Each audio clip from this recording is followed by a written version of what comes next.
أعوذ بالله السميع العليم من الشيطان اللعين الرجيم.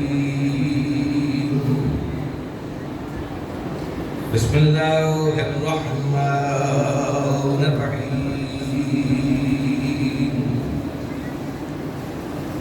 الحمد لله وكفى وسلام على عباده الذين اصطفى، خصوصا على سيد الأنبياء محمد المصطفى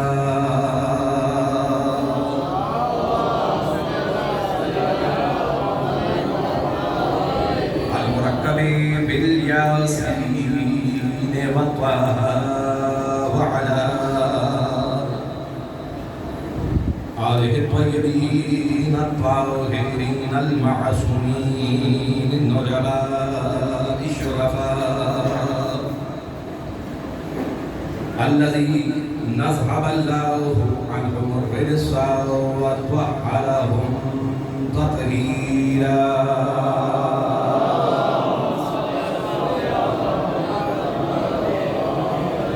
ولعنة الله ومن على الملعونين من يومنا هذا إلى قيام يوم الجزاء.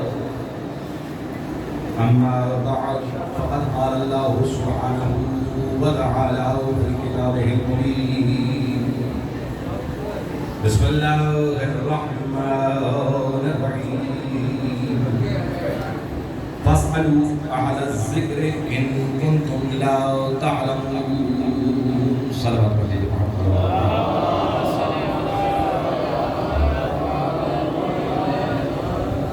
ایک دفعہ ذہن نہ سمجھے تو مل کے بلند آواز.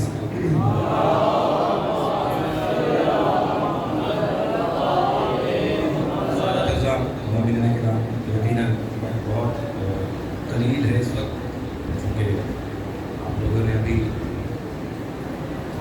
اس عمل میں شرکت کرنی ہے کہ جس کے لیے بی بی زینب سلام اللہ علیہ نے 1 سال انتظار کیا. یقیناً بہت ہی خرابیت ہے. تاریخ میں ایسا کوئی شہید، ایسا کوئی جانے والا نہیں ملتا کہ جس کے چہلوں کے لیے کسی کو یا اس کے گھر والوں کو 1 سال کے لیے انتظار کرنا پڑا. اور جب یہ آپ قدم اٹھا رہے ہوں گے، یقیناً ہر ایک محب کی دعا ہے.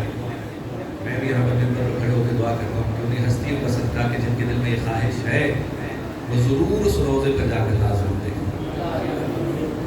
لیکن جب آپ قدم اٹھا رہے ہوں گے، دل میں یہی ہو کہ آپ حسین کے روزے کی طرف جائیں. آپ کا دل، آپ کی روح اس چیز کی گواہی دے رہا ہے کہ اٹھنے والا قدم، ہر قدم میرے مولا کے قریب ہوگا، اس کی ذریع کے قریب ہوگا. مجھے کچھ دعاؤں کا کہا گیا ہے، یقیناً کروں گا، لیکن ایک واقعہ سماعت فرما لیں. اور یہ کوئی پرانا واقعہ نہیں ہے، کہ آج کے ڈیجیٹل دور کا واقعہ ہے. اسی اربعین کی مشی کا واقعہ ہے. شاید آپ کے سامنے بھی وہ آیا ہو.